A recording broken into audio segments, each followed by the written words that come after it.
We saw some really bizarre anti-Semitic and anti-human hate crimes. Swastikas on cars, buildings, some in Manhattan, in fact, all over the boroughs, right?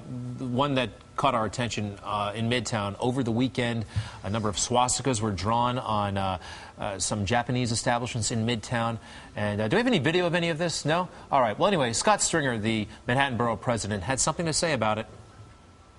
We're not going to let these two-bit punks cause damage to our great city.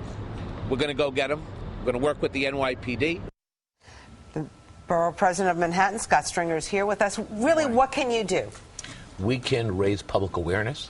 We can bring religious leaders, community leaders of all different backgrounds together and say that this is unacceptable. Think about it. In the last 3 months, but these punks who are doing it are not going to any community meeting. They're working independently. They're probably not even going to church or a synagogue. Right. They are just a bunch of punks who are doing it. We always work collaboratively with the NYPD and the Hate Crimes Unit to make sure people are watching what's happening in the surrounding community. And when there's an attack on the LGBT community, when there's an attack on African American Latino people, we are there as a neighborhood. And we also have to step up and make it very clear, in a city of diversity, we do not allow this kind of conduct in our city, and that's why we stepped up and started to get loud about this. Look, people understand that? People understand that. Fundamentally, we as New Yorkers understand that this is idiotic, stupid behavior, and fortunately, we have not seen that much of it. I don't think in our daily lives we see that much of it. Do you? Well, anti-Semitic hate crimes are down 22%. That's the good news. But in the last 3 months, we've seen 9 incidents: arson, vandalism, hate mail. Look what happened yesterday in New Jersey, a bombing of a synagogue where a rabbi lived.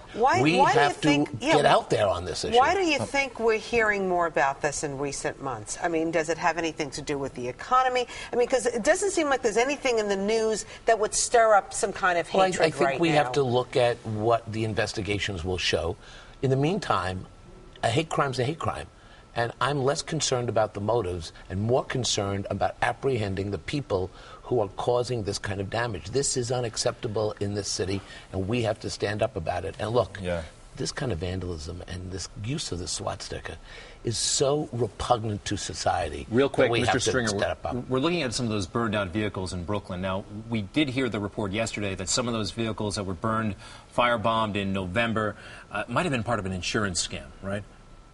Did you hear that? I've heard it. We'll see. But by the way, if you're using a hate crime for an insurance scam, you should be charged, in addition to an insurance scam, with a hate crime. Because that's what it is. Let's go through it. And it scares communities. You mentioned 22%, down 22%. There were 130 instances last year. Yeah, 134. Actually, in 2010, last year, 104. So we're down. So we're down. But in the last 3 months, the end of 2011 and now 2012, we're seeing a spike. Well, you said nine over 3 months. If we have 9, 3 months, 3 months, 3 months, we're doing all right. Well, we're not doing all right because 9 is too many in 3 months, and we have to be more vigilant. And by the way, it could be 9 today and 15 tomorrow. We don't know that. In the meantime, we have to organize communities, and we have to do more education with our young people. There's a lot of work to do. All right, let's talk about you for a second, because we know that you're out there. You're interested in becoming mayor of New York City, and you got some very interesting people in your corner. The actress Scarlett Johansson. What's with you and Scarlett Jo? Well, I'll tell you something. What I love about her is not only her talent and her ability to just get on the big screen and make all of us feel good about her acting skills, but I'll tell you, there's another Scarlett Johansson story that symbolizes what this city's all about.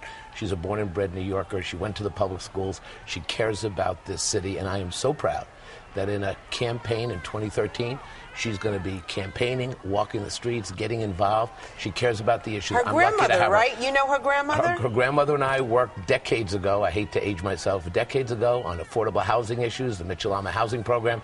You said a campaign in 2013, so you're running. That's it. You're running. You're going to run for mayor? I'm not announced for any campaign, but I will be out there. You're running for something citywide. You want to run for something citywide? Well, we're not going to declare on your show. Why not? Because it would just offend everybody else, because there are other people who want to have the scoop. But I will tell you this. I'm going to raise these issues the next year. Affordable housing, fighting for middle-income people. There are working people in this city that aren't making it, and we need to build a campaign that speaks to issues in the post-Bloomberg era, and that's what I'm going to do. That sounds great. Listen, some people said when they saw the story earlier this week that you were creating a staff, building a staff for a possible citywide run, that before you run for mayor, you might be better off running for, say, controller or public advocate, some job, an interim job before you're mayor, because how many people do you supervise right now as borough president? Just 1.6 million people. That's a lot of people. You supervise 1.6 well, I don't million? supervise anybody. I represent 1.6 million your people. Your staff, how many people do you have on your staff? Well, we have a staff of close to 60 people. 60 people. Like, you know, that's why, and it's not you. I mean, it's the office. The office was gutted once they revised the charter. You know, borough presidents used to be real forces. Votes on the Board of Estimate. When you think, Greg, about the accomplishments of my office in the last 6 years, with a small staff that is smart, that has created groundbreaking initiatives. When we get that story, give us like successful university expansion, making sure that we develop tax policy that's fair and equitable. When you look at the accomplishments of my office, you're going to think twice. I got to ask you real quick. No, we'll give you time. Did you do that? I mean, you can call for things. You can write a letter. You can have a press conference. But, you know, it's not your job jurisdictionally to get that stuff done. That is total nonsense. Really? We've gotten more done as borough president than so many other offices. And the more you learn about my record and my vision and passion for this city, we are going to be a very serious campaign. Think about today. We're going to announce the second most amount of money raised, over $3 million from thousands of donors from around the city. I'm going to talk about how difficult it is for people, working people, to climb the mountain of success in this city, the disparity in income between very, very wealthy people and very, very poor people.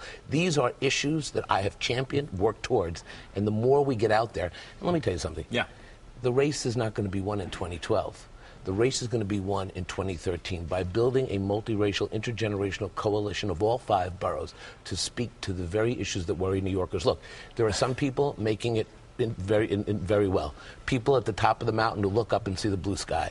But when you're on the bottom of that steep mountain trying to put food on the table for your families, when you're on the bottom of that mountain trying to make sure that you're going to be able to keep your job, the next mayor, the next generation of elected officials must develop policies and programs that speak to those issues. And that's what I'm going to try to do. And when you learn about the record I've had is 13 years in the Assembly, my record now with 7 years as borough, almost my 7th year as borough president, 20 years fighting for working New Yorkers, I think people are going to be very impressed. Scott Stringer, thank you so much for being on Good Day New York.